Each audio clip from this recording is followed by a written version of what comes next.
नमस्कार मित्रांनो, आपल्या यूट्यूब चॅनलवरती तुम्हा सर्वांचं पुन्हा एकदा स्वागत। राज्यसभा निवडणुकीत आपल्या उमेदवारीवर महाविकास आघाडीतून शिक्कामोर्तब होणार आहे। हे लक्षात येताच शरद पवारांनी भाजपाला डोळा मारला आणि त्यांनी भाजपाला 7वा उमेदवार निवडणुकीच्या रिंगणात उतरायला लावा अशी आशयाची बातमी मराठी माध्यमांनी चालवल्या। यातून पवारच कसे चाणक्य आहेत असे दाखवण्याचा डाव पवार बुद्धीच्या मराठी माध्यमांनी खेळला। पण प्रत्यक्षात शरद पवारांच्या नेतृत्वाला महाविकास आघाडीतूनच सुरुंग लागला। काँग्रेस आणि ठाकरे यांनी पवारांची डबल गेम रोखली ही राजकीय वस्तुस्थिती लपवून राहत नाही।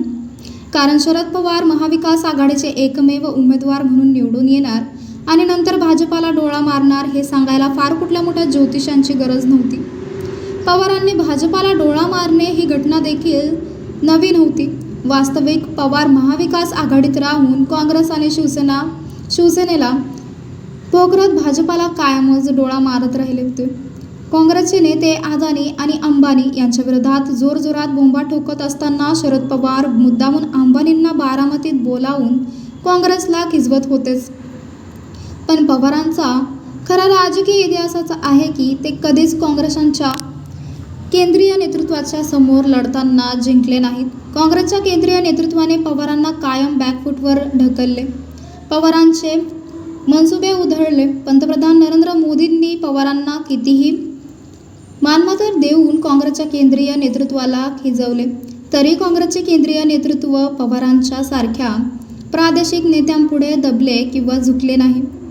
काँग्रेसच्या केंद्रीय नेतृत्वाने कायमच पवारांना त्यांचे मूळ राजकीय स्थान किंवा मूळ राजकीय किंमत ही एका प्रादेशिक नेत्यांची आहे हेच दाखवून दिले।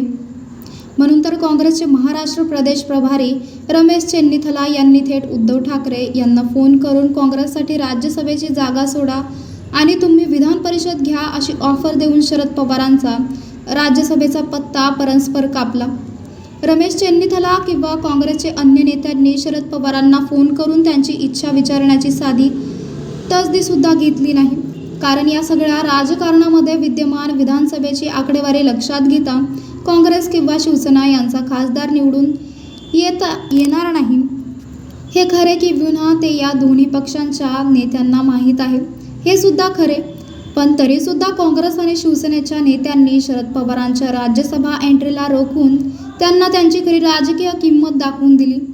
की पुन्हा शरद पवारांची डबल गेम ठाकरे आणि काँग्रेस यांनी रोखली। कारण काँग्रेसला जरी महाराष्ट्रातून राज्यसभेवर एक खासदार निवडून आणून म्हणजेच मल्लिकार्जुन खरगे यांना निवडून आणून राज्यसभेतले विरोधी पक्ष नेतेपद टिकवायचे असेल तरी शिवसेनेला राज्यसभेच्या एका जागेचे तेवढे महत्त्व नाही। कारण शिवसेनेचे मूळ राजकारण हे खऱ्या अर्थाने संसदीयच नाही। त्याउलट शरद पवारांना संसदीय राजकारणाचे कायमच आकर्षण वाटत राहिले। आपण कुठूनही निवडून येऊ, नेहमीच कुठल्या ना कुठल्या सभागृहाचे सदस्य राहतो म्हणजेच लोकप्रतिनिधी राहतो असा शरद पवारांना दर्प किंवा अहंकार आहे। म्हणून तर शरद पवारांची संसदीय कारकीर्द 60 वर्षांची असल्याची टिमकी सुप्रिया सुळे यांच्यापासून राष्ट्रवादीचे सगळेच नेते आणि कार्यकर्ते वाजवत राहिले। पवारांचा हा संसदीय राजकारणाचा अहंकार किंवा दर्प शिवसेनेच्या 2 तरुण नेत्यांनी तोडला। आदित्य ठाकरे आणि वरुण सरदेसाई यांनी शरद पवारांविषयी आदर जरूर दाखविला, पण त्यांच्या इच्छेसाठी शिवसेनेत त्याग करण्याची भाषा नाकारली। त्यांनी शिवसेनेचा राज्यसभेच्या जागेवरचा हक्क सोडला नाही। त्यामुळेच पवारांची महाविकास आघाडीतील राज्यसभेची उमेदवारी अडकून राहिली। तर मित्रांनो, आपल्याला काय वाटतंय? आपली प्रतिक्रिया आम्हाला कमेंट बॉक्सच्या माध्यमातून नक्कीच कळवा।